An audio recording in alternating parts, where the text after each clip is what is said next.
Please subscribe and share my channel.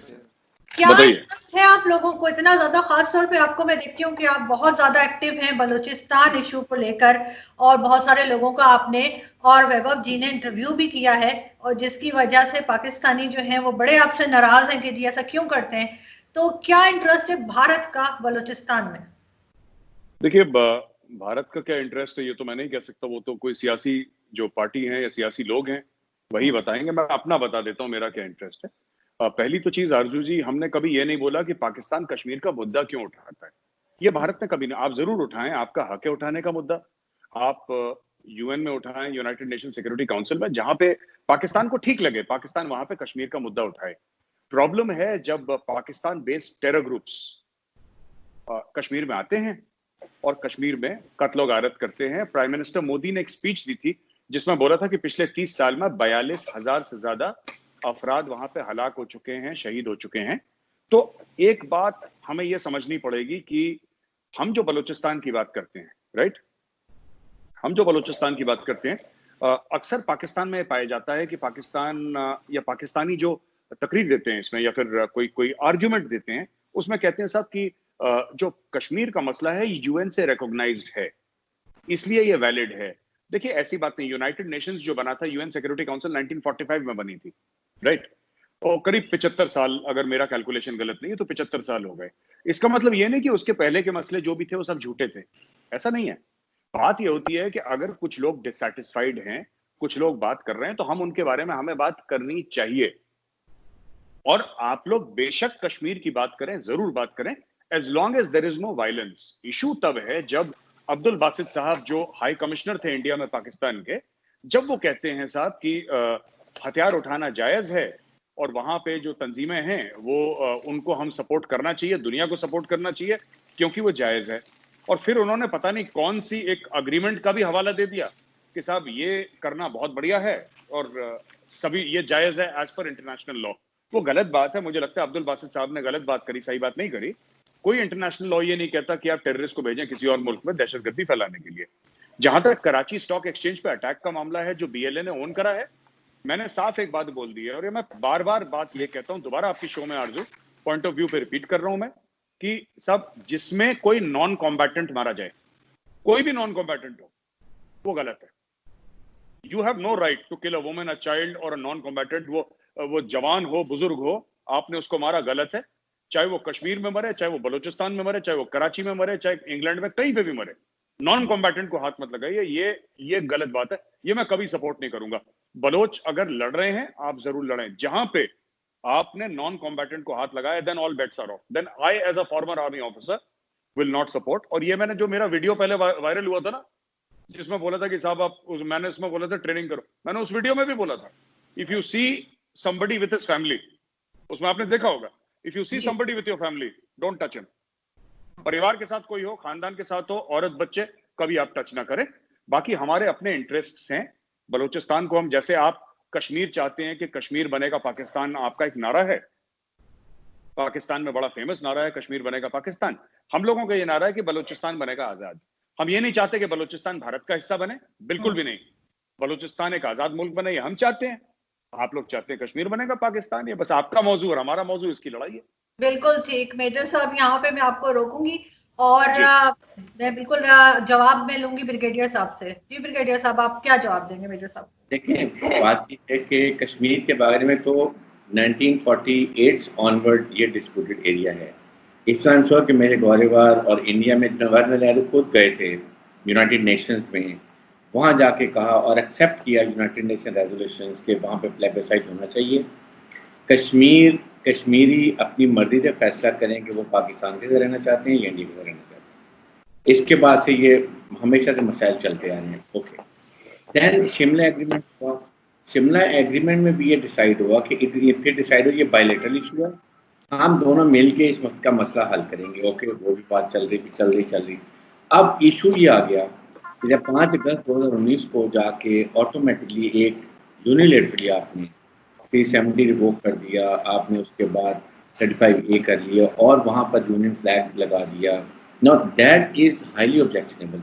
मैं तो हैरान हूँ कि यूनाइटेड नेशन ने खुद इस पर क्यों नहीं किया। इतने चार्टर्ड हैं, इतने ज़्यादा उस पर बातें हुई हैं, और फिर 2 मुल्कों के हैं तो बेहतर है कि इसको बैठ के मसाइल हल करें, बजाय आज के आप यूनिलेटरली कर लें।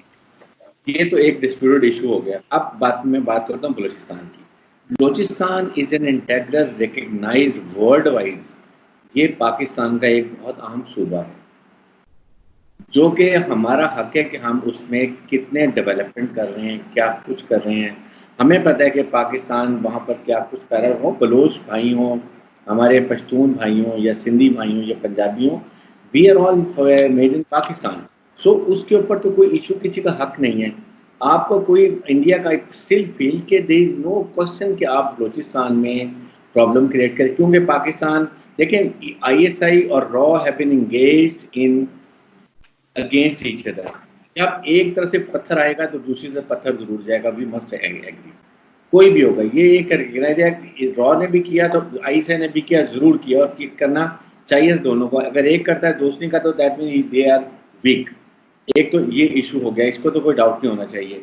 लेकिन अब मैं आपको बताऊं 1 2 3 4 5 ये कुछ अरसे से Pakistan is not doing anything in Kashmir. The reason is कि इस वक्त देखें आप लोगों ने वहाँ पर जिस तरीके से वहाँ उनके जुल्म कर रहे हैं, वो अब कश्मीरी नौजवान बुरहान वानी की एक्चुअली 2016 के बाद से ज़्यादा कश्मीर में स्ट्रगल शुरू हो गई। बुरहान वानी की शहादत के बाद वहाँ पर उसने एक नई शम्मा जलाई है आज़ादी के लिए। वो जवान बच्चे हैं, अट्रॉसिटी जब होंगी, जब जुल्म होगा, तो वो वहाँ के बच्चे जो हैं वो खड़े हो जाएंगे। अब दैट इज़ अ टाइम कि अब वहाँ पर ये प्रॉब्लम हो रही है। आपके सामने भी फिर एक यासीन नीकू को मारा गया, फिर उसके बाद इस तरह की चीज़ें आ रही हैं। जब एक साल में आप पूरे 80 से 90 लाख कश्मीरियों को लॉकडाउन में ले जाएंगे और वहाँ पर आप उनके बेचारों के कारोबार तबाह कर दिए, वहाँ पर आपने पूरे ऑर्चर्ड जो हैं उनके, वो ज़मीन से दरख्तों को काट दिया आरे से। मैंने खुद वीडियो देखी है, इंडियन आर्मी के लोग कर रहे हैं वहाँ पर, या फॉरेस्ट लोग हैं, खाकी यूनिफॉर्म में मैंने उनको देखा है। फिर उसके बाद वहाँ पर जो अभी आपने हर चीज़ उनको दुनिया से कट ऑफ करके रख दिया। आप बताइए कि क्या इस तरीके से वहाँ किया जाता है? फिर यूनाइटेड नेशन के चार्ट, जो बासित ने बात की है, डिप्लोमेट ने, यूनाइटेड नेशन के जेनेवा के चार्टर में, कि अगर आप किसी मुल्क पे कब्जा कर लेते हैं तो उस वहाँ के अवाम का राइट है कि आप स्ट्रगल करना अपनी आज़ादी के लिए। आप देखें ना, आप बांग्लादेश में किस चार्टर के तहत गए थे? आपने अपनी फौज वहाँ भेजी, वहाँ मुक्ति बानियों को सपोर्ट किया, पूरी आपने फौज के डिवीजन्स कहीं भेज दिए जनमानक शाह के वक्त में, तो वो भी तो आपने किया। पाकिस्तान तो कुछ नहीं कर रहा। ना हम अभी कश्मीर में हमने जाके अभी ना उनकी हमने कोई आर्म स्ट्रगल को हेल्प किया, ना मटेरियल सपोर्ट कर रहे हैं। सिर्फ और सिर्फ हम उनकी डिप्लोमेटिक और जो भी सपोर्ट हो सकती है वो हम कर रहे हैं। बिल्कुल जी। ब्रिगेडियर साहब, क्या रोकना चाहूंगी मैं आपको जी।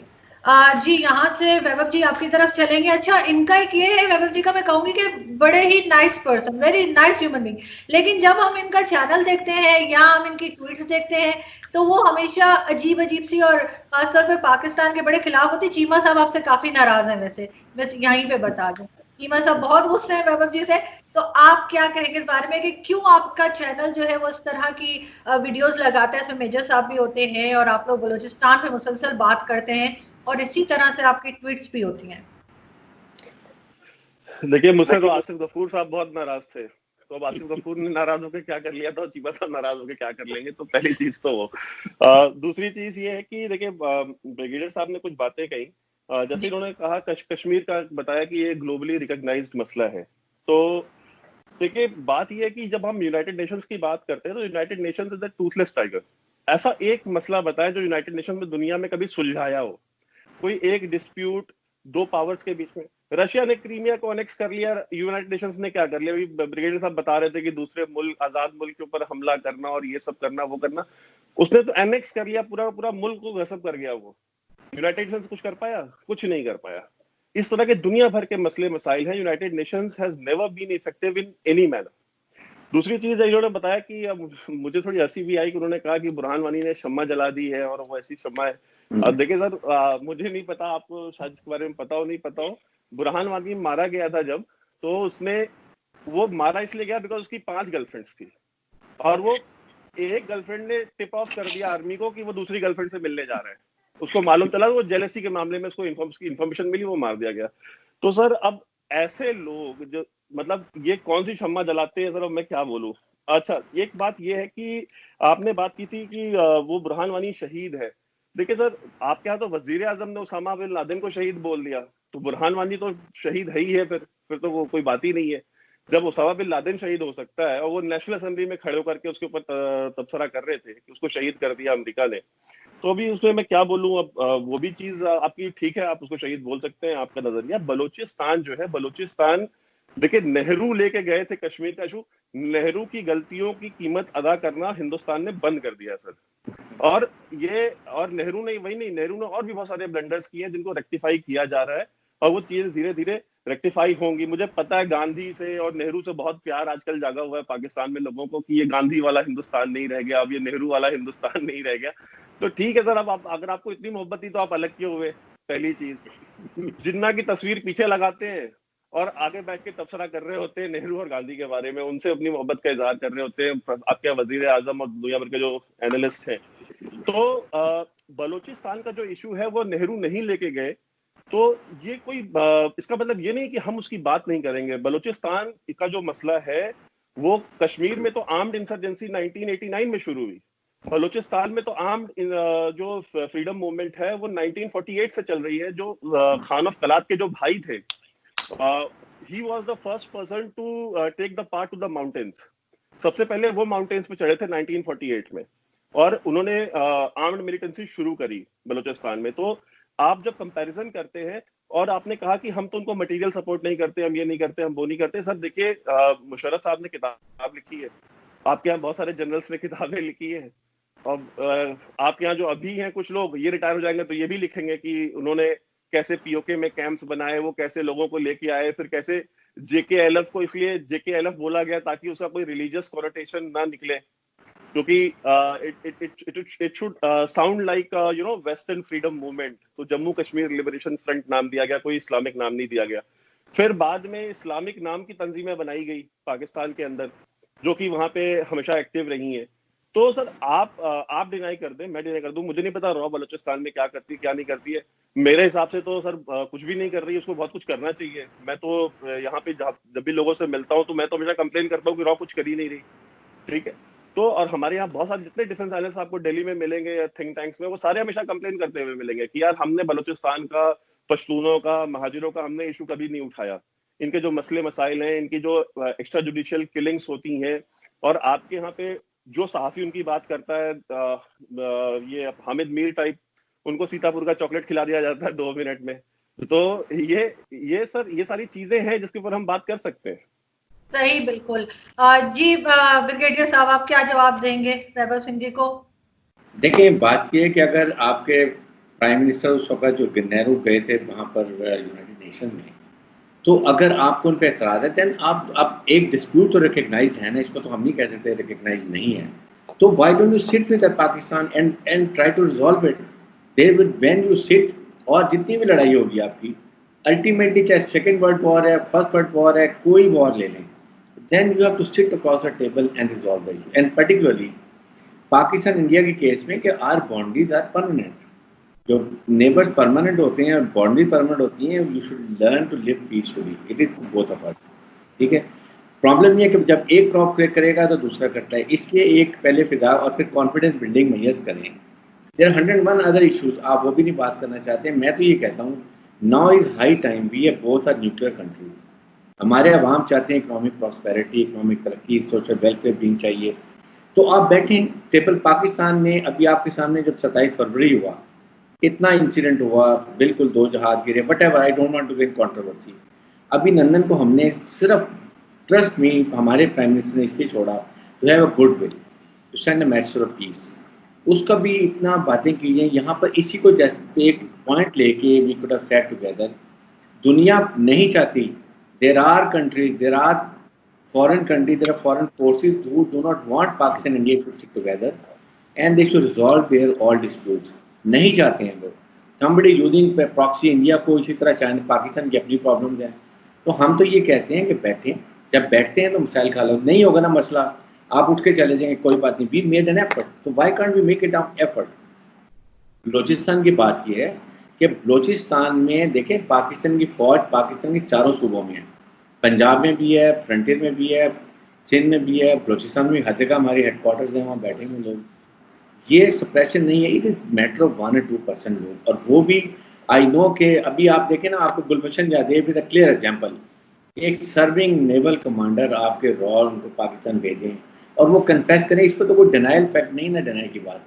आई फील कि इस तरह की बातें हमें अब तरक करके we are let's resolve our issue, अपने अवाम की तरफ देखें। इकोनॉमिक क्राइसिस हैं, पाकिस्तान के ज़्यादा इकोनॉमिक क्राइसिस हैं, and we are doing our best. CPEC भी हम यही कोशिश कर रहे हैं कि सीपैक को बना के पाकिस्तान इकोनॉमिक तरक्की करे, अपने लोगों के लिए काम करें और दुनिया आगे मूव करें। ये इससे हमें कोई हासिल नहीं हो रहा है, ये मैं हमेशा ये बात करता हूँ। इसी तरह कश्मीर की बात है कि आप कश्मीर को डिस्कस तो करें, ये तो हमने डिस्कस किया कि हाँ जी है डिस्प्यूट, ये भी हमें पता है कि शिमला का भी ये बायलैटरल इशू है, तो बायलैटरल सिट डाउन, ये कोई रीज़न नहीं है। फिर उसके वहाँ की डेमोग्राफी चेंज हम कर दें, जबरदस्ती लोगों वाला क्या बात करें, सारा करें, तो मेरे ख्याल में अब वो टाइम आ गया है कि पाकिस्तान और ख़ास तौर पे इंडियन गवर्नमेंट को जो एक अभी नया ये इन्होंने जो एक ज़्यादा सोच, I never say there are majority of Hindu are very moderate, they are very understanding intellectuals है, there is no doubt about it, but ये जो एक अखंड भारत का अब नया जो हमने शुरू किया है, इसको मेरे ख्याल में हमें सोच करने की ज़रूरत है। वो नाजी के ज़माने गुजर गए, अब हमें आगे सोचना चाहिए, अपनी नई जनरेशन आ रही हैं, तो उस कॉन्टेक्स्ट में मैं ये बात करता हूँ कि हमें अब चाहिए कि हम बैठें, चाहे पाकिस्तान की लीडरशिप इंडिया जाए, इंडिया की पाकिस्तान आ जाए, it is immaterial, but we need to sit down and resolve the issue.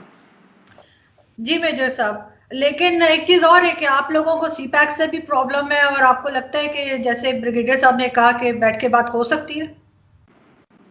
दो तीन बातें हैं, मैं सीपैक पे आऊंगा। सबसे पहले मैं बात बता दूं, जो कुलभूषण जाधव की बात करी थी ब्रिगेडियर साहब ने, देखिए अगर वो सर्विंग नेवल ऑफिसर होता और वो रॉ में होता, विद इन 24 आवर्स हमारी जो लेट फॉरेन मिनिस्टर है सुषमा स्वराज जी, वो कभी ये नहीं कहते कि हमारा बंदा है। इंटेलिजेंस एजेंसीज हर समय अपने ऑपरेटिव्स को डिनाई करती हैं, पहली चीज। मैं उस बात पे नहीं जाऊंगा कि किस तरीके से उनको किडनैप करा फिर आईएसआई को बेचा, मैं उस चीज में नहीं जाऊंगा।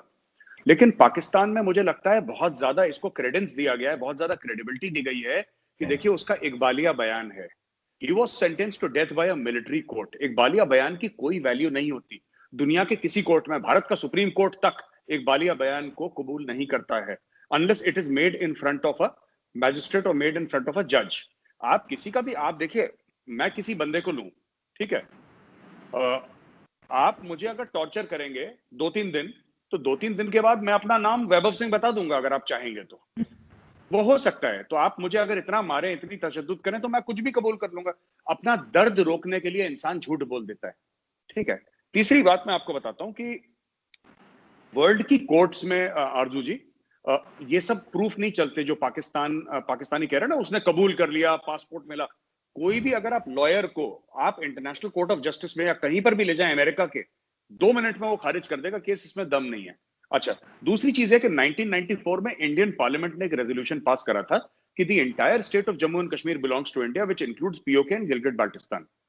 As an Indian, my parliament's 1994 resolution supersedes united nation security council resolutions of 1948। Number 1, India बिल्कुल इस चीज को मानने को तैयारी नहीं है। तीसरी बात, ये जो हम लोग, आपने बात करी सीपैक की, देखिए साहब, कई पाकिस्तानी कहते हैं, मैं बस 1 मिनट लूंगा, कई पाकिस्तानी ये कहते हैं कि साहब इंडिया बड़ा जेलस है क्योंकि सीपैक है और इतनी बड़ी ट्रेड है। मैं पहले भी आप ही के वीडियो में बता चुका हूं कि सीपैक टोटल अभी इन्वेस्टमेंट $45 बिलियन का हुआ है, 45 बिलियन का वो, और जो 60 बिलियन है वो 15 साल के पीरियड में होना है पाकिस्तान में। मैंने डॉक्यूमेंट्स पढ़ी है सीपैक की, जितना सीपैक का 15 साल में होना है उससे ज्यादा, उससे दुगना हर साल इंडिया में होता है। इतना, उससे ज्यादा, उससे 1.5 गुना ज्यादा हमारी सिर्फ चाइना के साथ ट्रेड है। तो $60 billion for India is peanuts, मतलब ये हमारे लिए कुछ भी नहीं है। जो हमने अभी इकोनॉमिक पैकेज दिया अपने लोगों को, दैट वाज $300 बिलियन। तो कोई भी, मैं पाकिस्तानी भाई बहन जो भी हमारे सुन रहे हैं, दोस्त हमारे सुन रहे हैं, किसी को भी लगे कि $60 बिलियन बहुत बड़ा है, नहीं है। $60 बिलियन हर साल, करीब $70 बिलियन हर साल चाइना को हमसे बेनिफिट होता है ट्रेड में। अच्छा, दूसरी चीज ये है कि मैं अक्सर ये बात पूछता हूं, मैं चाहता हूं ब्रिगेडियर साहब इस बात का जवाब दें। जो सीपैक है, सीपैक में कुछ होगा और सीपैक से मुझे आज तक नहीं समझ में आया। एक ऑफिसर है, मैं नाम भूल गया, जनरल साहब है पाकिस्तान के, जिन्होंने ऑन द रिकॉर्ड जाके कहा है, मैंने वैभव को वो भेजा भी था, जीओसी पेशावर कोर।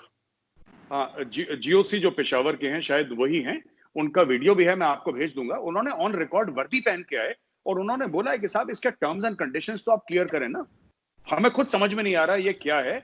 और वो वीडियो मैं आपको बताऊंगा, उन्होंने ऑन रिकॉर्ड कहा है कि ये सब जो है ये लूटमार बचा रखी है चाइनीज ने, ये क्लियर है ही नहीं, इट इज नॉट क्लियर वो क्या कर रहे हैं, पाकिस्तान को उससे क्या बेनिफिट है। देखिए, दो चीजें हैं, पाकिस्तान का अपना इंडस्ट्रियल बेस नहीं है, तो इसमें चाइना को क्या चाहिए, चाइना को बेसिकली पाकिस्तान से राहदारी चाहिए, आपको एक रास्ता चाहिए कि गवादर तक आना है। इसके अलावा पाकिस्तान क्या दे रहा है इन रिटर्न। दूसरी चीज, आखिरी मेरा पॉइंट है, जो हम कहते हैं ना कि चाइना और पाकिस्तान के बीच में ताल्लुकात हैं जो स्ट्रेटेजिक, जरूर होंगे, मैं मना नहीं कर रहा। मेरा एक लिमिटेड पॉइंट यह है कि पाकिस्तान ने चाइना को आज तक क्या दिया है। आपने कौन सी चाइना में इन्वेस्टमेंट कर दी? हमने फैक्ट्रीज खोली है चाइना में, हमारे गलवान में इतनी लड़ाई हुई चाइना के साथ, लोग हमारे वीरगति को प्राप्त हो गए, चाइनीज मारे गए, हमारी इन्वेस्टमेंट्स है वहां पे, hundreds and hundreds of billions of dollars की इन्वेस्टमेंट है। आपने चाइना के लिए क्या करा? सिर्फ ये कह के कि हमारा जियोपॉलिटिकल इंपॉर्टेंस है पाकिस्तान का, जो कोई डिनाई नहीं करता। As an Indian I can not deny that it is one of the most geo strategically important countries on earth, Pakistan. ये सच्ची बात है, ये सच्ची बात है। लेकिन इसके अलावा कौन सा आपने कार बना दी, कौन सा आपने कंप्यूटर बना दिया, कौन सी आपने सॉफ्टवेयर बना दी जो चाइना को चाहिए? ये सिर्फ खेल राहदारी का है। तो मैं ये कहना चाहता हूं। जी ब्रिगेडियर साहब, देखिए, बात ये है कि we should be very clear, China definitely want a very important corridor. China को वहां से अगर वो समुद्र के रास्ते आता है, it takes 41 days to reach to China. वो पहले आता है अरेबियन सी में, फिर इंडियन ओशन में, फिर मलाक्का स्टेट में, फिर साउथ चाइना सी में, and then they go to China. उनको बहुत ही अनसेफ रूट है वहाँ। ऑस्ट्रेलिया भी है, फिलीपीन भी है, चाइना। अब उन्होंने ज़ाहिर है अमेरिकन और इंडियन की आपस में फ्रेंडशिप है, उनको भी वहाँ यूज़ कर रहे हैं, 3 पैरी बेड़े वहाँ पर आए हुए हैं। So they have a very insecure route and economically भी दूर पड़ता है। काशगर से लेके Gwadar port it takes 7 days to reach, और वो सेफ रास्ता, रोड कोई और मुल्क नहीं है, पाकिस्तान के थ्रू आ जाता है। तो next thing they want, Pakistan के इंटरेस्ट चाहिए कि पाकिस्तान को इकोनॉमिकली बड़ी बेनिफिट होता है। जब यहाँ से 50% मिडल ईस्टर्न ऑयल जाएगा चाइना में, तो सारी रॉयल्टी पाकिस्तान को मिलेगी। पाकिस्तान में इकोनॉमिक जोन बन रहे हैं, पाकिस्तान में जनरेशन ऑफ इलेक्ट्रिसिटी होगी, पाकिस्तान में हमारे टेक्निकल इंजीनियर्स को जॉब मिलेंगी, पाकिस्तान में जॉब अपॉर्चुनिटीज लोगों को मिलेगी, वो एक बात है। फिर पाकिस्तान चाइना की स्ट्रेटेजिक रिलेशन शुरू से है, आज से नहीं है। ज़ाहिर है कि we also needed a good friend, time tested friend to stand with us at the time of crisis, चाहे वो इंडिया के साथ हो, किसी और के साथ, and they always stand with अस। एक ये है, उन्होंने हमारे पास जेब थंडर का बहुत बड़ा प्लांट लगा के दिए, जो पाकिस्तान इंडिजिनस ये प्रोड्यूस करते हैं, जो कि इंडिया भी कहीं भी मेरे ख्याल में नहीं कर रहा। They must be trying it, I am sure कि जब करते हैं that is a different thing. एक तो ये रीज़न है। सेकंड देखें, ये इसलिए पाकिस्तान को गिव एंड टेक की बात नहीं है, ये जब मुल्कों की एक फ्रेंडशिप होती है और नेशनल इंटरेस्ट है कि हम we need a country which from give us well supply weapons, of course we pay for that. Likewise China के साथ हमारी इसी रिलेशनशिप है, उसने हर दफ़ा पाकिस्तान की मदद भी की है। अब ये एनवायरनमेंट में पाकिस्तान और चाइना के लिए, इसके ऊपर इंडिया को या अमेरिका को कोई एतराज़ नहीं होना चाहिए। क्या हमने कभी इंडिया में एतराज़ किया कि इंडिया में फलां जगह पर रशियन इन्वेस्टमेंट आ रही है, या सऊदी अरब $70 बिलियन आ रही है, या अमेरिका की इतनी $1 बिलियन? हमने तो आज तक कभी नहीं बात की। We have no concern. Likewise, when we are talking with investment in Pakistan and Gwadar Port, इसलिए गवादर पोर्ट बने थे और बलोचियों को बड़ा फायदा होगा, हमारे भाइयों को वहाँ इतना उनको रोजगार मिलेगा, इतनी डेवलपमेंट होगी, उनका एक इकोनॉमिक, उनका बिल्कुल होराइजन ही चेंज हो जाएगा। वो एक अलग इंसिडेंट होता है। तो बाकी ये इस बजाय इसके कि मैं तो ये कहता हूँ कि आप देखें, मैं I am convinced after some time CPEC is operationalize, India के इंटरेस्ट में होगा कि इंडिया यहाँ पर आके खुद भी इन्वेस्टमेंट करें, उसको यूज करेंगे। ईरान इज ऑल्सो इंटरेस्टेड, बाकी सब इंटरेस्टेड हैं। इसलिए इकोनॉमिक फैक्टर जो होते हैं इसमें एवरीबडी शुड पार्टिसिपेट और स्ट्रेंथ करें दूसरों को इम्प्रूव करने के लिए। इसी तरीके से Saudi Arab is not interested, कितना वो पैसे लेकर आ रहे हैं, यूएई वाले लेकर आ रहे हैं। एवरीबडी वांट के ये पोर्ट डेवलप हो, और ये अल्लाह की तरफ से इतना गहरा पोर्ट है, इसमें कितने बड़े बड़े जहाज यहाँ पर आ सकते हैं। इसकी डेप्थ बहुत ज़्यादा है, बहुत हैवी शिप्स यहाँ पर आ सकते हैं।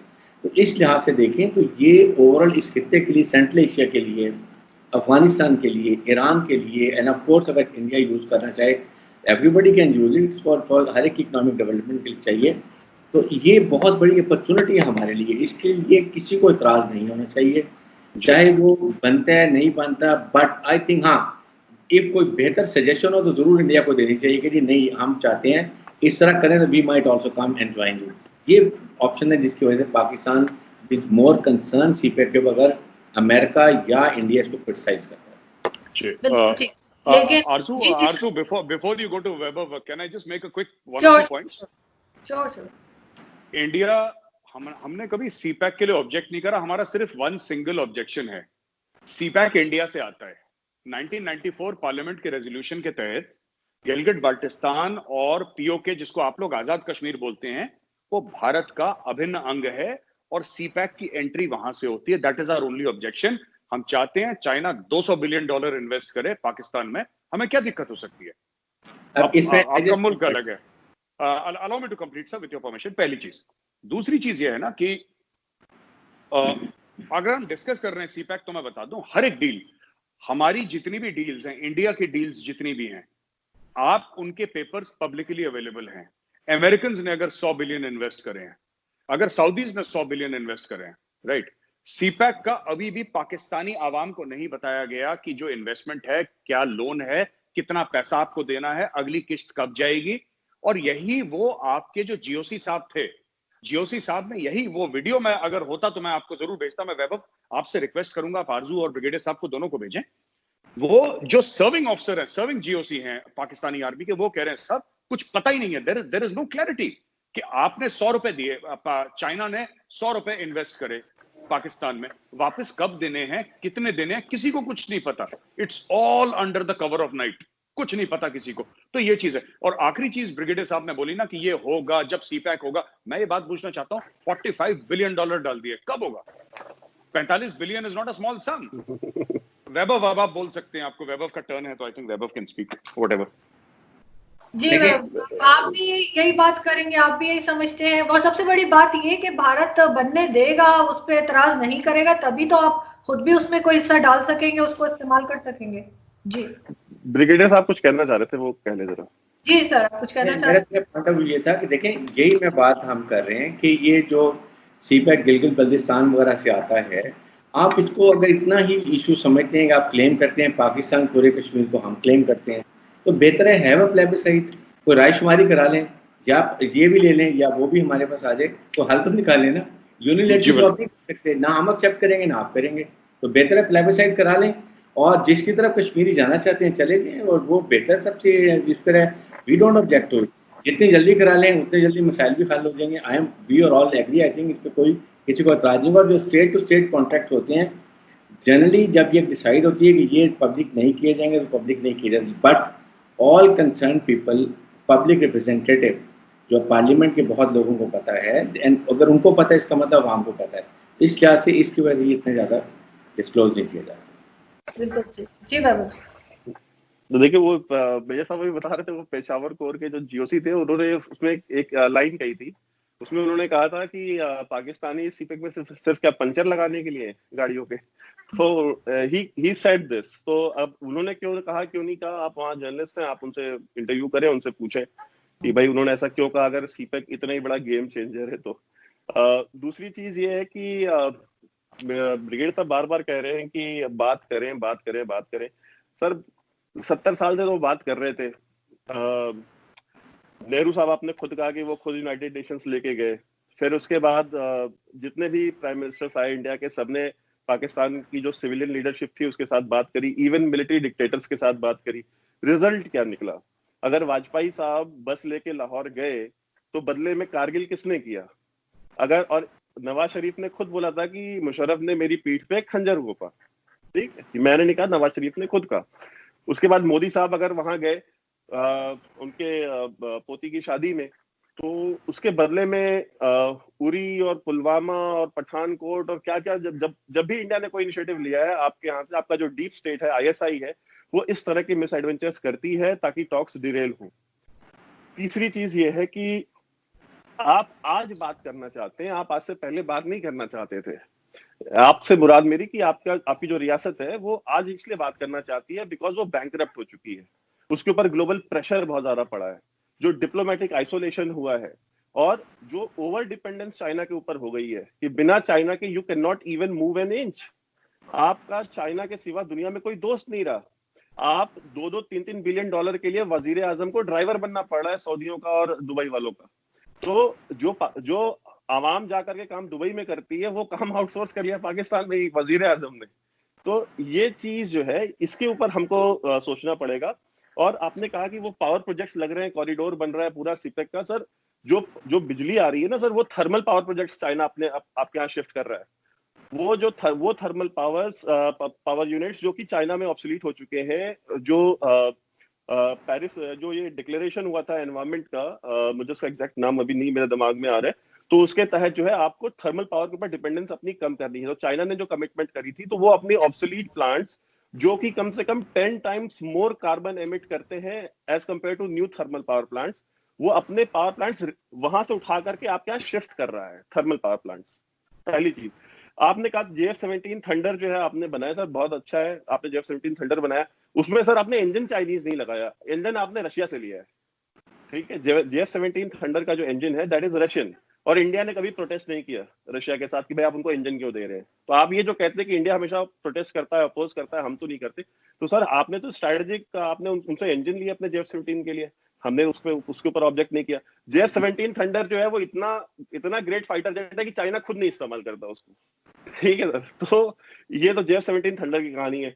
फिर आपने एक बात की थी कि आप भी यहाँ पे आकर के सीपेक में इन्वेस्ट करें, बात करें। सर देखिए हम पिछले 25-30 साल से हम लोग डिमांड कर रहे थे आपसे कि आप हमको रूट दें सेंट्रल एशिया जाने के लिए, ठीक है।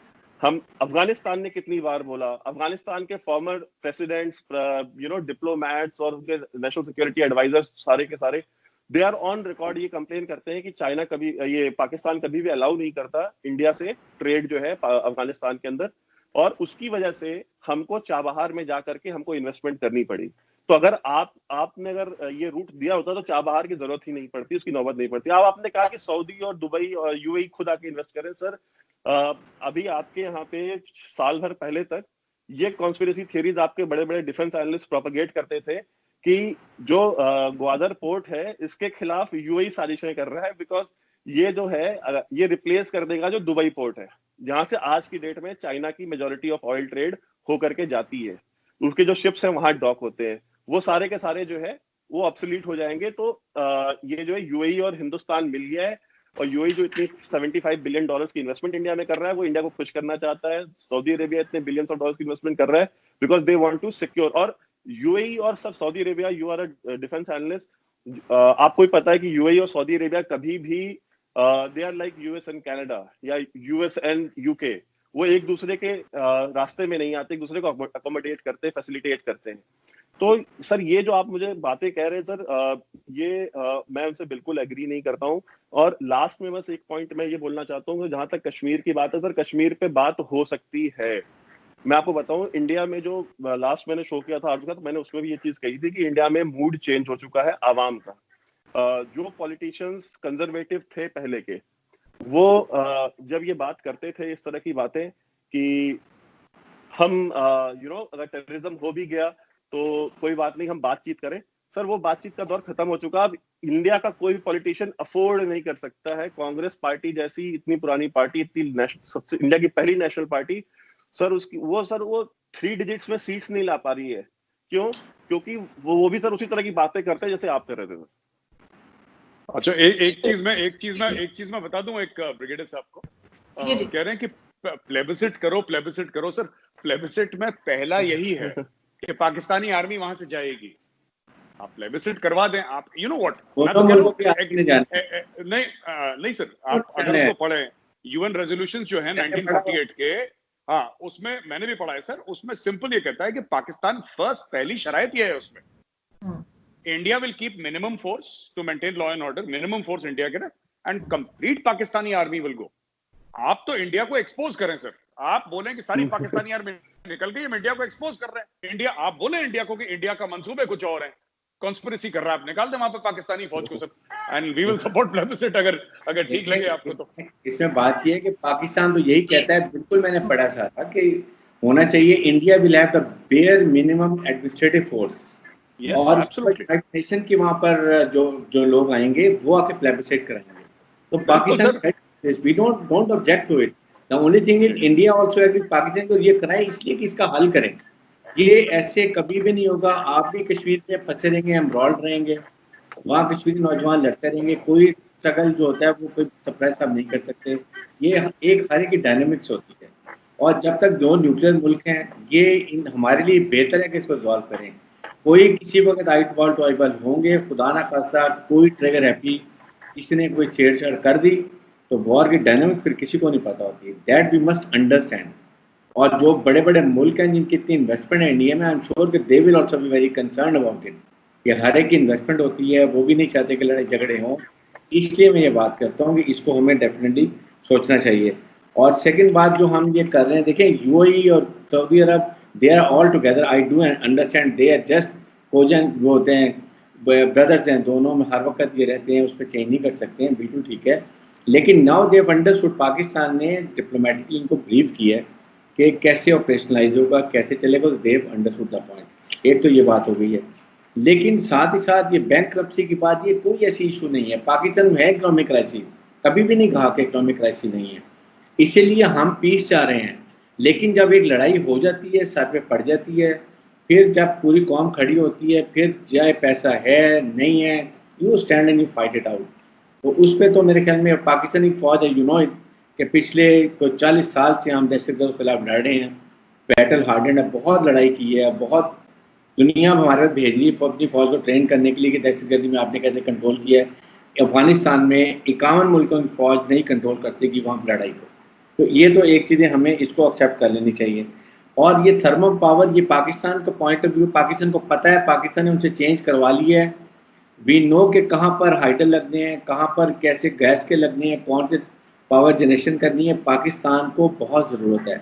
हमने इसको और फौज ने तहैया किया हुआ to provide security and to ensure कि ये जो सीप है कि ये चेंज हो जाता है। तो ये पाकिस्तान गवर्नमेंट चाहने के साथ हर वक्त टच में है, इसके ऊपर कोई डाउट नहीं है। लेकिन now is a time, Siachen की एक प्रॉब्लम है, वाटर क्राइसिस हैं, सर क्रीक की प्रॉब्लम्स हैं, देयर आर 101 इश्यूज हैं। आप कॉन्फ्लिक्ट बिल्डिंग में चले, मैं ये कहता हूँ आप बैठे तो सही। आप कहते हैं कश्मीर का जिक्र नहीं होगा तो फिर बात के लिए तैयार है। पाकिस्तान का कोर इशू है, इसको अगर आप नहीं करेंगे सॉल्व नहीं होगा। क्लेम भी रहेगा, कश्मीरी भी वहाँ लड़ते मरते रहेंगे, और फिर एक मरे शहीद होंगे और खड़े हो जाएंगे। इसलिए जो मुल्कों के लिए होता है वो आप यही होता है कि आप इसको जितनी जल्दी रिजॉल्व करें, कोई ना कोई इसका हल निकले। ऐसे यूनिलेटरली 1994 में आप डिसाइड कर लेंगे, यूनाइटेड नेशन के चार्टर्ड है, वहाँ पर यूनाइटेड नेशन के मिलिट्री ऑब्जर्वर ग्रुप है, चाहे वहाँ पर बॉर्डर के ऊपर अगर है, इसका मतलब यूनाइटेड नेशन इसको रिकग्नाइज करता है, तभी तो वहाँ पर उनके मिलिट्री ऑब्जर्वर ग्रुप बैठा हुआ है। जो आप तो उसको श्रीनगर से आगे नहीं आने देते, हमारी तो हर जगह जा सकते हैं, जहाँ जाते हैं जाएं, देखें कहाँ जुल्म हो रहा है, कहाँ पर इंडियन शेलिंग आ रही है, कैसे लोग शहीद हो रहे हैं, हमने उनको नहीं रोका। या तो फिर आप उनको जाने दें। सेकंड ये है कि हमारा प्राइम मिनिस्टर कश्मीर में, आज़ाद कश्मीर में जहाँ मर्जी जाए जलसा कर ले। आप नरेंद्र मोदी साहब को बोले जाएं कश्मीर में, मकबूजा इलाके में जरा तकरीर करें खुले माहौल में, देखें कितनी पॉपुलैरिटी है, वहाँ के लोग कितने एक्सेप्ट करते हैं। ये रियलिटीज है जो हमें एक्सेप्ट करने के लिए, ताकि we should move forward. Now is the time we must move forward. जी, एक छोटी सी बात कह लूं इसके बाद जी, इसमें ऐसा है ना कि नरेंद्र मोदी जी जा चुके हैं कश्मीर में, ओपनली तकरीर कर भी चुके हैं। देखिए इंडिया में कैसे होता है मैं आपको बताता हूँ। कश्मीर में आपको पता है कितनी लोकसभा सीटें? नहीं, अभी तो लद्दाख अलग हो गया, आई थिंक 2 ही हैं। You can't have the prime minister of India going for 2 Lok Sabha की सीट पे। He is the prime minister of India. वो एक बहुत बड़ी चीज होती है, मतलब जिसको हिंदी में कहते हैं ना, बड़ा तोप होता है प्राइम मिनिस्टर ऑफ इंडिया। आप बताएं कि साहब कहीं जाना है, मतलब 10 लाख लोगों की भीड़ इकट्ठा हो, प्राइम मिनिस्टर ऑफ इंडिया जा रहा है। अब ये इलेक्शन में ठीक है, प्राइम मिनिस्टर गए हैं कश्मीर में, पहली बात ये। दूसरी चीज ये है ना कि देखिए, ये कहते हैं जो ना कि कश्मीरी शहीद हो रहे हैं, ये देखिए बात ये है कि साहब जो हथियार उठाएगा, मैं तो कह रहा हूं पाकिस्तान को कंडेम करना चाहिए जो हथियार उठा रहा है। पाकिस्तान को कंडेम करना चाहिए, लश्कर तैयबा, जैश ए मोहम्मद। ये लोग पंजाबी हैं, ये कश्मीरी तो है नहीं। हाफिज सईद तो पंजाबी है, मौलाना मसूद अजहर तो बहावलपुर का रहने वाला है, वो तो पंजाबी है। तो वो कहां से कश्मीर के उसके आ गया? तो ये देखिए, जब आप बात करते हैं ना कि जैश ए मोहम्मद, लश्कर तैयबा, हिजबुल मुजाहिदीन, ये तो कश्मीरी नाम नहीं है। जैसे वैभव ने पहले बताया था JKLF वाला मामला, राइट, JKLF खत्म हो गया, अब उसको पूरे कॉन्फ्लिक्ट को सेक्युलराइज करा जा रहा है। द रेसिस्टेंट फ्रंट, TRF, एक नया नाम निकाला है जो पैन इस्लामिक है ही नहीं। तो मेरा ये कहने का मतलब है ना कि देखिए, इंडिया में क्या फीलिंग है मैं आपको बता दूं, सही गलत की बात नहीं कर रहा। India feels that it can sustain Kashmir and Siachen for the next 100 years। हमने क्या करा है, देखिए, मोदी जी का सबसे बड़ा ये है कि जो भी टेररिज्म के वाकये हो रहे हैं, कश्मीर के बाहर नहीं हो रहे, सब कश्मीर के अंदर है। और कश्मीर वैली, मैं बार बार ये बताता हूं, शायद पाकिस्तानियों को नहीं पता, और ब्रिगेडियर साहब सीनियर ऑफिसर है, इनको जरूर पता होगी, लेकिन आम शायद पाकिस्तानी को नहीं पता। It is just a small corridor of 145-150 kilometres, इतना सा है कश्मीर। उसमें आपने महदूद करके रख दिया वहां पे, चाहे ट्रूप से, चाहे वहां पे आपने लाइन ऑफ कंट्रोल पे ट्रूप्स अपने डाले, जो ब्लॉक कर दिया वहां से इन्फिल्ट्रेशन वगैरह, काफी हद तक, 100% नहीं, काफी हद तक। तो ये अब बाकी इंडिया में जो होते थे, टचवुड अभी तक, जैसे 26/11 हो गया, 1993 हो गया, वो सब होना इंडिया में बंद हो गए हैं by the grace of God. तो क्या है कि हमारी इकोनॉमी भी चल रही है, वहां पे आइसोलेट कर दिया। और अब हमने कश्मीरियों को ये बोला है, जो 2 खानदान है ना, इनको अलग कर रखा है, जिनकी वजह से इतना यहाँ पे कंफ्यूजन था और जितना करप्शन यहाँ पे था। और कश्मीरियों को साफ साफ बोल दिया कि साहब देखिए, डेवलपमेंट का पाथ है, ठीक है, मुल्क एक बार आजाद होता है, कोई ये मुल्क नहीं है कि बार बार हमें आजादी आजादी आजादी आजादी आजादी। फिर देखिए, कश्मीर की आजादी होगी, फिर बलूचिस्तान की आजादी होगी, फिर सिंधु देश की आजादी होगी, फिर पख्तूनिस्तान की आजादी। ये सर देखिए, सब आता है सर। ऐसा है कि मैं आपको बताता हूँ बलूचिस्तान कहां से आ गया। मैं कह रहा हूँ बलूचिस्तान में 60-65% लोग पख्तून है, बलोच नहीं है। It is a Pakhtun majority state, जो area of Balochistan. It is 50-50 है सर। मैं कह रहा हूँ, अगर मैं कह रहा हूँ 50-50 भी है, उसमें से काफी लोग हैं who do not want to stay with Pakistan. मैं ये कह रहा हूँ माइनॉरिटी है। अब मैं आपको बात बताता हूँ, चलिए माइनॉरिटी है, कितने टेररिस्ट हैं कश्मीर में? 200, 150, 200। पत्थरबाज कितने हैं? पत्थरबाज 20,000 हैं, 30,000 हैं। टोटल पॉपुलेशन कश्मीर वैली की है करीब 70-80 लाख। जो लोग पत्थर फेंकते हैं, ये जो टेररिज्म करते हैं, वो 0.5% है, 0.5% भी नहीं है, वो दे लेस देन 0.5%।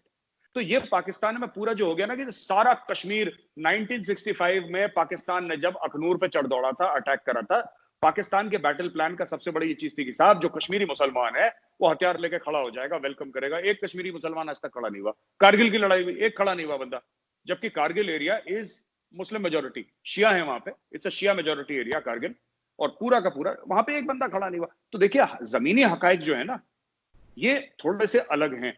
हम लोग पाकिस्तान में कौन सी चीज सेल करते हैं, कौन सी चीज बेचते हैं पाकिस्तान में कि चल जाए, लोग इमोशनल हो जाएं। आपने बोला कि साहब हम ये कश्मीर डे मनाएंगे और ये डे मनाएंगे, और लोगों को फरवरी में, मार्च में कभी मनता है कश्मीर डे, तो आपका तो जब भी है तो ये मनाएंगे। लेकिन जमीनी हकाइक जो है, ठीक है, मैं ये मानने को तैयार हूं कि वहां पे अगर मैं बोलूं कि जी सभी बहुत मुतमईन है, सभी बड़े खुश हैं इंडिया से, ऐसी बात नहीं है। लेकिन इंडिया से सभी खुश तो दिल्ली में भी नहीं है, सब लोग कंप्लेंट करते हैं इंडिया में। ये तो हमारी वैभव की 4 चीजें होंगी, मैं खुश नहीं हूं, मुझसे पूछिए, मैं खुश नहीं हूं। हर एक बंदा इंडिया में कंप्लेन करता है, ये डेमोक्रेसी के रंग है, कोई बात नहीं। आखिरी बात, ये जो हम बात करते हैं ना, कश्मीर में किलिंग हो रही है, ये सब हो रही है, लोग मारे जा रहे हैं, कश्मीर से ज्यादा किलिंग तो यूपी में होती है। क्या बात कर रहे हैं आप? इतना सा कश्मीर है, आप लोगों ने उसको बना दिया 3rd वर्ल्ड वॉर हो जाएगा, न्यूक्लियर अटैक हो जाएगा। अरे उससे ज्यादा यूपी में, बिहार में, बंगाल में किलिंग होती है। मुझे तो एक ये चीज कहना चाहूंगी, एक चीज ब्रिगेडियर साहब, मैं मेजर साहब आपसे एक चीज पूछना चाहूंगी इससे पहले कि मैं जाऊं आगे। वो ये कि हर कोई, जैसे कोई बलोच हो जो कि पाकिस्तान के खिलाफ काम कर रहा है या अलग होने की बात कर रहा है, चाहे अल्ताफ हुसैन हो MQM के लीडर, आप क्यों उन सबके साथ हमें नजर आते हैं? क्यों ऐसा लगता है कि आप उनके साथ बात करके उस चीज को और हवा दे रहे हैं? अल्ताफ भाई मेरे बड़े भाई हैं, हमारे बड़े भाई हैं अल्ताफ भाई, हम उनकी इज्जत करते हैं अल्ताफ भाई की। जो आपके मरी हैं, जो बुकती हैं, बलोच हैं, ये सब भाई हैं। सर मैं अल्ताफ भाई की इज्जत करता हूँ, ऑन रिकॉर्ड बोल रहा हूँ, मैं बड़ी रिस्पेक्ट करता हूँ। 25,000 people of MQM have been killed in Karachi in operations. He has got the complete list. उन्होंने 25,000 कहाँ से आ गए? मैं कराची में रहता हूँ, मुझे मैं आपको सर उसी तरीके से आ गए जैसे आप लोग कहते हैं ना 3 लाख कश्मीरी मार दिए, वही है सर। ये तो सर एक बड़ी मशहूर गजल है सर, बड़ी मशहूर गजल है सर गुलाम अली की। ये बातें छोटी बातें ये लोगों ने फैलाई हैं सर। ठीक है, उन्होंने 25,000 बोला, मैंने तो नहीं गिने, हो सकता है 24 हो सकता है 20 हो सकता है 15, आई डोंट नो। उन्होंने जो बोला मैंने वो बात करी, मैंने तो जाके गिना नहीं। लेकिन ये बात है कि Karachi has been a very violent city. अब नहीं है वायलेंट, एक जमाने में कराची बहुत वायलेंट हुआ करती थी, वहां पे डेली किलिंग्स होती थी कराची में, अब नहीं होती, अब काफी कम हो गई। लेकिन मेरा ये कहने का मतलब है ना कि जैसे लोग कहते हैं ना कि आपने साहब 80,000, अच्छा कोई, मैं ये नहीं समझ पा रहा आज तक, कोई कहता 10 लाख फौज है कश्मीर वैली में, 10 लाख के पैर रखने की जगह नहीं है कश्मीर वैली में आर्मी की। तो कह रहे अच्छा टोटल इंडियन आर्मी 12 लाख की है, 10 लाख कश्मीर में, तो बाकी इंडिया के बॉर्डर्स कौन गार्ड करते हैं? देखें इसमें बात यह है कि एक चीज मुझे बताइए कि यूपी में बिल्कुल किलिंग होती होंगी ऐसे, क्या यूपी में या इंडिया ने और अपने किसी भी स्टेट में कभी पैलेट गन फायर की है? अपने लोगों को लाइन किया, अंधा किया, जिस तरीके से वहाँ किया जाता है। और कश्मीर में, कश्मीरी तो हमें लग रहा हर रोज वहाँ पर ये जो लोग खड़े होते हैं हजारों की तादाद में, जो बेचारे स्ट्राइक कर रहे होते हैं, उनके पास तो कोई हथियार नहीं होता, आप तो उनको मार रहे हैं। फौज इस तरीके से जुल्म से और उनको पीट रही है, उनके बच्चों को पकड़ के ले जा रहे हैं। भी आपके सामने ये जो एक बच्चे का इंसिडेंट हुआ है, 3 साल का बच्चे के सामने उसके नाना को मारा, उसको शहीद कर, फिर बच्चे को भी गाड़ी में चाल लेंगे, भाई उधर चलो उसके रिलेटिव को दे दो, वो क्यों, उस बच्चे की क्या फीलिंग होगी। ये तो चीजें और इंसिडेंट नहीं कहीं होते हैं, ये तो हमें समझ नहीं आता है, ये तो कोई एक चीज नहीं है। तो ये चीजें हमें देखने की है कि पैलेट गन जो है ये इनके ऊपर क्यों फायर करते हैं, और कश्मीर में ये प्रॉब्लम है। मैं ये कहता हूँ कि आप अगर इतनी प्रॉब्लम है, अभी 11 महीने हो गए, लॉकडाउन तो खत्म करते हैं, 5 जगह सारा है, लॉकडाउन खत्म करें, लोगों को ओपन कर दें, देखें क्या they are with you, they want कि आपके साथ क्या वो बोलते हैं। आपको कोई ना कोई डर है तो इसलिए आप लॉकडाउन नहीं खोल रहे ना। तो I think this is the main point जो हमें समझना चाहिए। जी मैं अगर जवाब, आई एम सॉरी मैं वैभव का टाइम खा गया पूरा, वैभव माफी चाहूंगा। मैं सिर्फ ये कहना चाहता हूँ ना कि पैलेट गन्स इसलिए इंट्रोड्यूस करी गई थी कश्मीर में। पैलेट गन्स वही हैं जो बैंक वाले गार्ड्स रखते हैं 12 बोर की। चलो लोअर पेट में मारो, टांगों में मार दो, आंखों में तो नहीं मारो। सर मैं आपको बताता हूँ, उसमें क्या है ना कि ये बहुत बड़ी चीज है, मैं कई बार एक्सप्लेन कर चुका हूँ और मैं यहाँ पे टाइम ज्यादा नहीं लेना चाहता, लेकिन मैं ये बात बताना चाहता हूँ कि ये राम रहीम करके एक गुरु था इंडिया में, जब उसको अरेस्ट करा तो उसके फॉलोअर्स ने काफी वो करा। 39 people were killed in Panchkula. Panchkula Haryana में है, कश्मीर में नहीं है, वहां पे 39 लोगों को मारा। Indian state is very categorical in this, Kashmir हो या पंजाब या फिर वो फैक्ट्री हो तमिलनाडु में, ठीक है, मैं सही गलत की बात नहीं कर रहा। अगर किसी को लगता है कि कश्मीरियों को सिंगल आउट, मैं आपको इंडिया में 10 केसेस बता सकता हूं, और वो जो 39 मरे थे वो 39 के 39 हिंदूज थे, उसमें एक आधा सिख कोई होगा, 39 के 39 हिंदूज थे जो मारे गए थे, मार दिया, बोल दिया सरकार ने, ठोको उनको। अब हुआ है ये सच है। आप तो ये सब जो चीज है। दूसरी चीज, ये जो दादा का बच्चे का केस बताया, वो मस्जिद से फायर करा था टेररिस्ट, और जो बच्चे को ले गए थे उसको चॉकलेट देके उसके घर में हैंडओवर करा था, और उसके पहले वो बच्चा साइकेट्रिस्ट के पास गया था because he was very deeply disturbed. किसी के दादा को क्रॉस, देखिए बात ये ना, और उसके जो खानदान वाले कह रहे हैं, मैंने एक सवाल पूछा तो लोगों ने बोला कि वह बात तो ठीक है, उनकी जो बेटी थी, बेटी कह रही है जी सिक्योरिटी फोर्सेस ने मेरे बाप को मार दिया। मैंने पूछा कि, मैंने उनको बोला कि उनसे जाके पूछना आप थे वहां पे, आप थे वहां पे। ये एक इम्तियाज हुसैन है, वेरी फेमस ऑफिसर, बड़ा जाबाज ऑफिसर है कश्मीर पुलिस का। इम्तियाज हुसैन ने अपना एक एग्जांपल दिया था ट्विटर में, उनकी 14 साल की कजन को मारा टेररिस्ट ने, 14 साल की कजन को मारा। उनका ट्वीट है इम्तियाज हुसैन के, आप ट्विटर हैंडल पे जाइएगा, ब्लूटिक हैंडल है उनका। इम्तियाज हुसैन साहब ने बोला कि मेरे कजन सिस्टर को मारा, बहुत पहले की बात है, और मेरे घर पे फोन आ गया कि तुम ब्लेम करो कि बीएसएफ ने मारा है। कह रहा है ये कश्मीर है जहां पे लाशें बिकती हैं, डेथ सेल्स, ये पूरा। देखिए, तो हमें एक बात समझनी होगी। दूसरी चीज ये है ना कि ये हम लोग जो इतना हर चीज को रोमांटिसाइज कर देते हैं, ये कोई रोमांटिक चीज नहीं है। हुर्रियत वालों का घर चलता है इससे। ये पैसे का एक बहुत बड़ा गेम है जो चल रहा है कश्मीर में। Yes, definitely people are dissatisfied, there are many people in Kashmir who are dissatisfied, right. लेकिन ये जो चाहते हैं ना कि लोग कहते हैं कि आप करवा लीजिए प्लेबिसिट, देखिए जो चीज नहीं होने वाली, मुझे नहीं लगता कि उसमें टाइम वेस्ट करना चाहिए। और यहां तक एज एन इंडियन मैं कहूंगा, वैभव मुझसे अग्री करेंगे, अगर ये प्रॉब्लम 100 साल तक और चलती है तो चले, we will sustain for the next 100 years.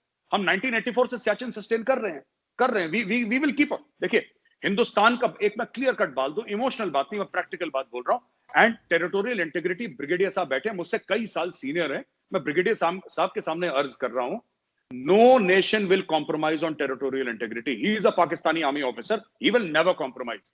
बंदे कट जाएं, ये 1 इंच जमीन अपनी नहीं देंगे ब्रिगेडियर साहब, कुछ हो जाए, सही हो गलत हो बात की बात है। He will never compromise on Pakistan's territorial integrity. Similarly, I will never compromise. हमारे जितने, ये देखिए साहब, साफ सीधी बात है, ये कभी नहीं होने वाला, ये कभी नहीं होगा। अगर आपको सोल्यूशन ढूंढना है कश्मीर का, that solution must be within the pages of the Constitution of India. Constitution of India के बाहर अमेरिका आ जाए कोई, ट्रंप ने 4 बार बोल दिया मैं कश्मीर में कहूंगा, इंडिया ने बोला जी हटो यहां से, चाइना ने बोलने की कोशिश करी, कुछ नहीं होगा। ये बताइए, जी अगर ऐसे हुआ तो पाकिस्तान भी अपने पॉइंट ऑफ व्यू से नहीं हटेगा, पाकिस्तान भी वो कश्मीर पे अपना डिस्प्यूट जो है वो उसको क्लेम में खत्म नहीं करेगा, तो ये देख विल कीप ऑन गोइंग। इसलिए सो दैट्स अ इशू, जब एक डिस्प्यूट रिकॉग्नाइज्ड है, डिस्प्यूटेड एक एरिया को जिसको रिकॉग्नाइज हुआ है उसको फिर हल तो निकालेंगे, कोई ना कोई हल निकलेगा। ऐसे तो नहीं चल रहा कि आपके नहीं हमने कॉन्स्टिट्यूशन में कर लिया, पाकिस्तान के कॉन्स्टिट्यूशन, पाकिस्तान नेशनल इंटरेस्ट में, it's a part of interest कि कश्मीर जो है इसको रिजॉल्व करना है, इट्स पार्ट ऑफ पाकिस्तान।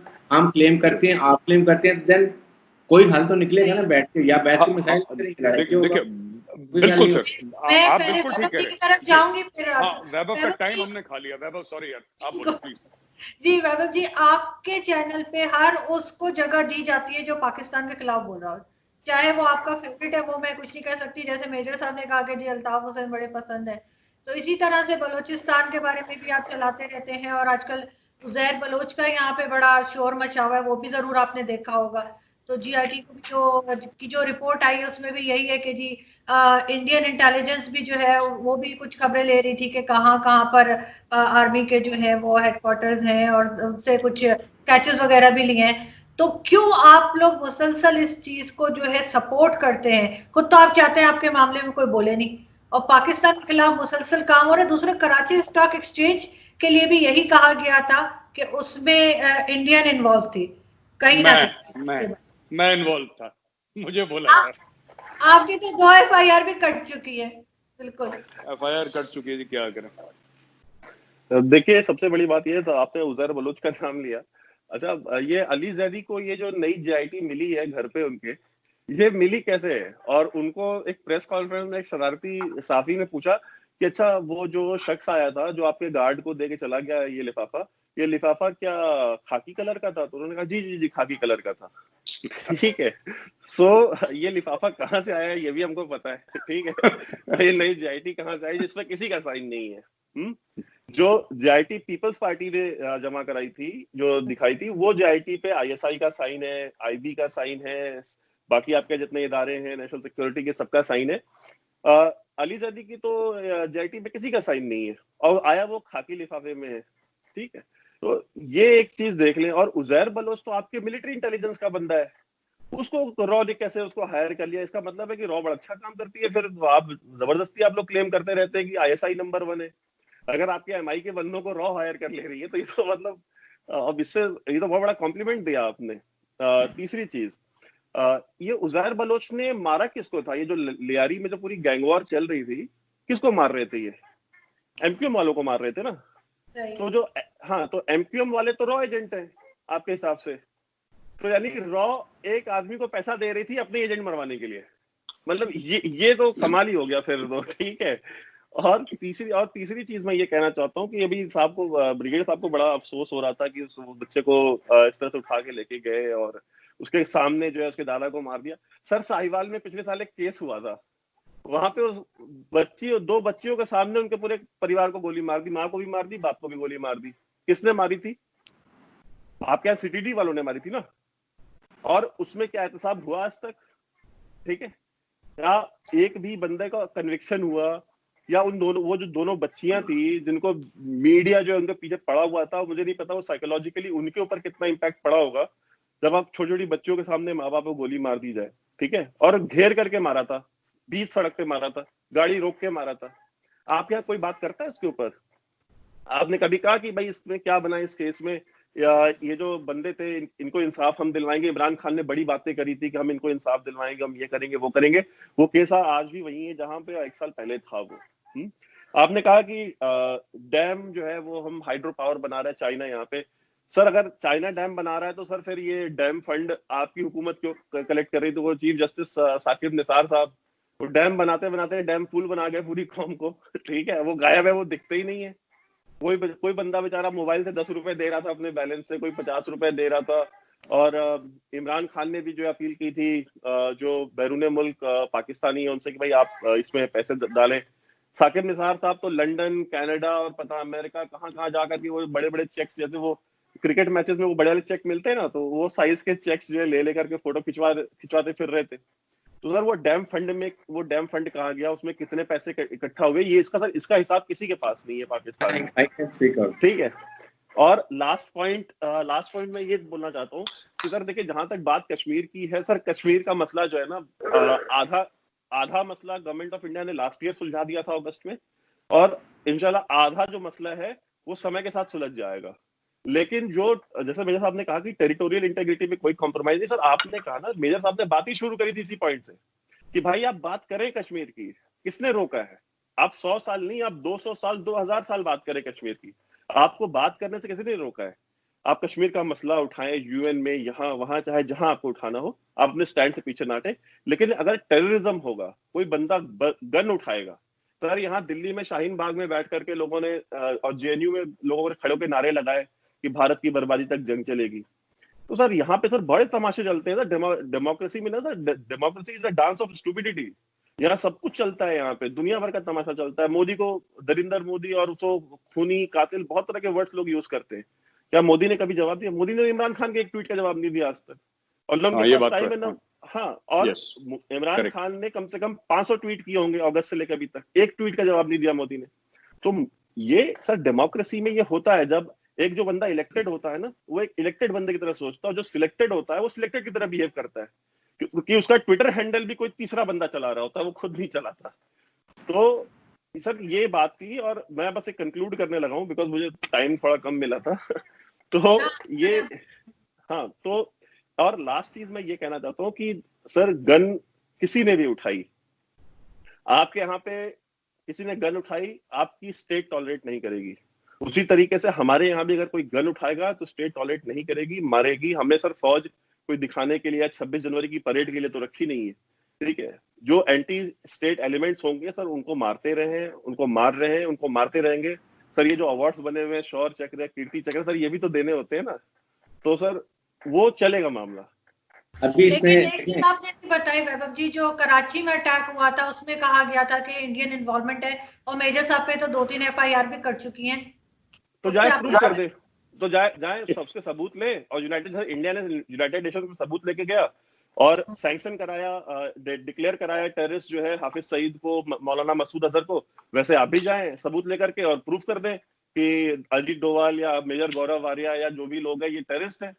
लेकिन ऐसा क्यों होता है कि अगर पाकिस्तान में कुछ हो तो यही कहा जाता है कि इंडिया इन्वॉल्व है, और अगर इंडिया में कुछ हो तो फौरन पाकिस्तान में क्यों अटैक? वो आपकी रियासत की मजबूरी है ना, क्या करेगी, और अपनी इनकॉम्पिटेंस कैसे छुपाएगी? देखिए प्रॉब्लम ये है कि ये तो हमें डाउट नहीं है कि इंडिया में तो कुछ चिड़िया, आप ये बताएं, अब वो कौन सा जमाने के कबूतर आ गया और कबूतर पाकिस्तान तक पैगाम लेके वहां पर चला गया किसी एजेंट के पास। अभी आपने टिड्डी दल पे लगा दी कि पाकिस्तान ने टिड्डी दल भेज दी इंडिया की तरफ। आई मीन ये इस तरह की एलिगेशन तो देर, वो एक मजाक उड़ाने के लिए बात होती है, जो उस दिन नाग उस्मानी से ने भी बात की है।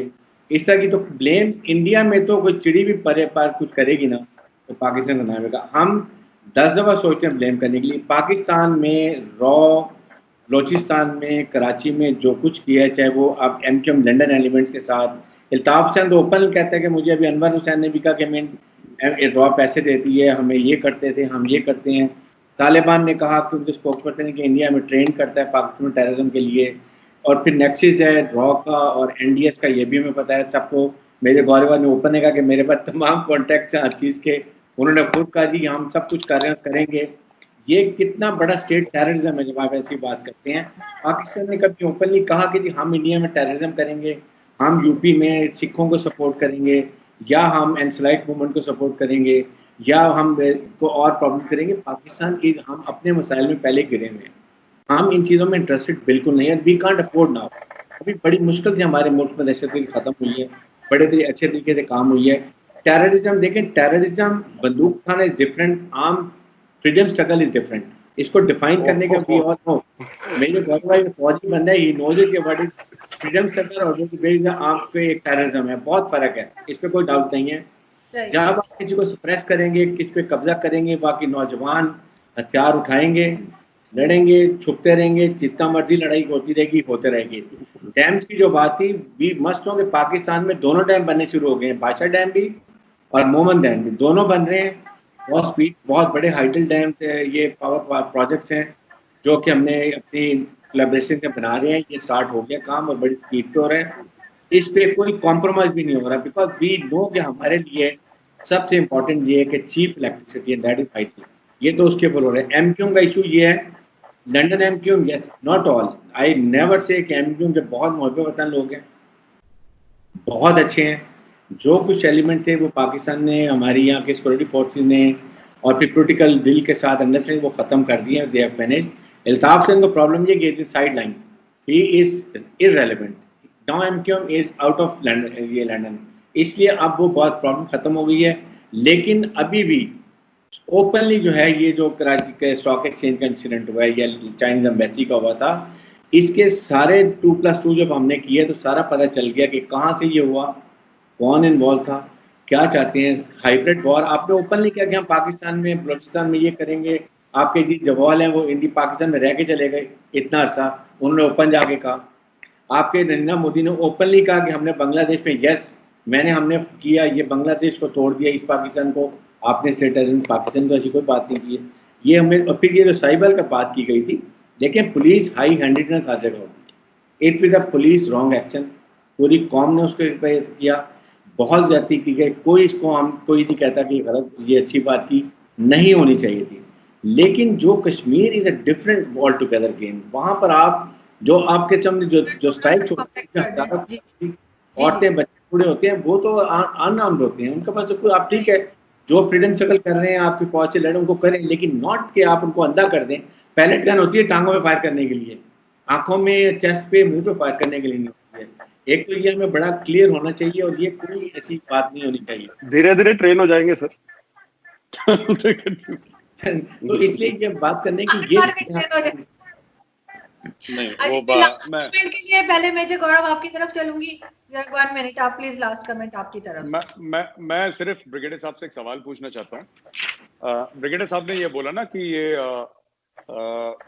टेररिस्ट अलग होता है और फ्रीडम फाइटर अलग होता है, तो मेरा ब्रिगेडियर साहब से ये सवाल है सर कि लश्कर तैयबा वाले जो हैं वो फ्रीडम फाइटर हैं कि टेररिस्ट हैं, और जो BLA वाले हैं वो फ्रीडम फाइटर हैं कि टेररिस्ट हैं? बस मैं ये जानना चाहता हूँ। मैं ये 1 सेकंड सर, मैं ये आपसे जवाब लूंगी, लेकिन पहले मैं लास्ट कमेंट वैभव जी से भी ले लूं ताकि दोनों के फिर रिप्लाई आप दे दें। जी वैभव, लास्ट कमेंट आपकी तरफ। अच्छा सर, ब्रिगेडियर साहब ने बात करी थी कि तालिबान के स्पोक्स पर्सन ने ये बोला। सर तालिबान का जो स्पोक्स पर्सन था एहसानुल्लाह एहसान, जिसने ये बात बोली थी जो अभी आप कोट कर रहे थे, वो है कहाँ सर? वो आप लास्ट टाइम जब ये हमने सुना था तो वो पाकिस्तान आर्मी की कस्टडी में था, फिर हमने सुना कि वो तुर्की भाग गया है। कैसे भाग गया? अच्छा, वो पेशावर में रहता था और जहां वो रिहाइश पजीर था पेशावर के जिस मकान में, उसकी रिपोर्टिंग आपके यहाँ मीडिया ने करी कि देखिए भाई फला मकान में रहता था वो, और फिर उसके बाद वो आज की डेट में कहाँ रहे, क्या वो टर्की में है या इस्लामाबाद में है? ठीक है, तो सर ये कुछ ये कुछ चीजें हैं जब आप कोट करते हैं तालिबान के स्पोक्स पर्सन को, तो उसका जो तालिबान का जो स्पोक्स पर्सन जिसकी आप बात कर रहे हैं उसका बैकग्राउंड ये है, और वो बंदा उसी TTP का मेंबर था जब APS पेशावर का केस हुआ था, जब बच्चों को वहां पे मारा गया, और इंडिया के हर एक स्कूल ने सुबह मॉर्निंग में 2 मिनट्स का साइलेंस ऑब्जर्व किया था पूरे इंडिया में। उसके पार्लियामेंट इवन, हाँ, और वो भी था और पार्लियामेंट ने भी किया था और इंडिया के हर एक स्कूल ने किया था 2 मिनट का साइलेंस अगले दिन सुबह।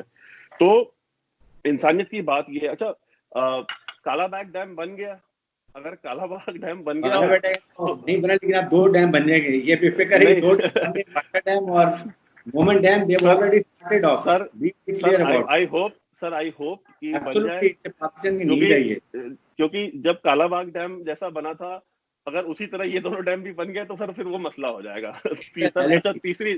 तीसरी चीज ये है, आपके जनरल हमीद गुल थे, उन्होंने रॉ पे इल्जाम लगा दिया था कि कालाबाग डैम जो रॉ ने नहीं बनने दिया। अगर रॉ इतनी पावरफुल थी कि उसने कालाबाग डैम नहीं बनने दिया तो ये दोनों डैम भी नहीं बनने देगी फिर। तो ये चीज है सर। और लास्ट में अपना सबमिशन देना चाहता हूँ कि इंडिया पाकिस्तान के जो मसले है ना, मैं कंक्लूड कर रहा हूँ ये कि इंडिया के और पाकिस्तान के जितने भी मसले हैं वो सारे सॉल्व हो सकते हैं। कोई भी ऐसा मसला नहीं है जो रिजॉल्व नहीं हो सकता, लेकिन उसकी हर एक बात, इवन बात करने के बिना जो प्री कंडीशन है वो ये है कि जितने भी सर्कस हाउसेज हैं, लश्कर तैयबा, यूनाइटेड जिहाद काउंसिल, लश्कर, ये दुनिया भर के जैश ए मोहम्मद, ये सब आपको बंद करने पड़ेंगे। और आपने जो हैविली जो आर्म्ड किए हुए ना अपनी यहाँ जो पॉपुलेशन जो है ये टेररिस्ट ग्रुप्स को, आपको इनको डिसआर्म करना पड़ेगा। तभी जा करके ये, जब तक टेररिज्म बंद नहीं होगा तब तक बात नहीं होगी, चाहे वो मोदी की गवर्नमेंट हो, चाहे वो किसी की भी गवर्नमेंट हो। कांग्रेस जैसी इनकॉम्पिटेंट गवर्नमेंट ने भी टेररिज्म के ऊपर आपसे बात नहीं करी थी। देखिए, इसमें इशू ये है कि बीएलए की बात की, बीएलए तो अमेरिका ने भी टेररिस्ट ऑर्गेनाइजेशन डिक्लेयर कर दी है। इसको तो आप छोड़ देना इस बात को, बीएलए को सपोर्ट, लश्कर को, बीएलए को किसने किया है मुझे बताइए? पाकिस्तान में पाकिस्तान में मौलाना अजहर, चाहे अजहर मसूद हो या वो हाफिज सईद हो, सब अरेस्टेड हैं, दे आर अंडर डिटेंशन। लेकिन द इशू इज के पाकिस्तान की अदालतें हैं इंडिपेंडेंट। आप डोजर तो थे, हम कहते हैं डोजर थे, आप डोजर नहीं देते हैं। आपको स्टेट आप पाकिस्तान को लगा दिया, आपको प्रॉपर वेरीफाइड स्टेट को रिस्पांस तो देना उसकी। जस्ट वन पॉइंट कि सर आप ये पाकिस्तान से बड़ा ये आर्गुमेंट आता है कि वो सब अरेस्ट हैं और वो सब जेल में। सर लखवी का बच्चा हुआ था सर, वो जेल में था, 2 साल तक जेल में था, उसके घर में बच्चे हो रहे। सर ये कैसे हुआ था कमाल, जरा सर मुझे ये समझाएं। ये मैंने नहीं सुना, ये आपसे सुन रहा हूँ। मेरे नॉलेज में अरे सर ये ऑन द रिकॉर्ड है सर। देखिए पाकिस्तान में एक बच्चा हुआ था, एक बच्चा हुआ था, उसका बेटा। Subscribe and share my channel.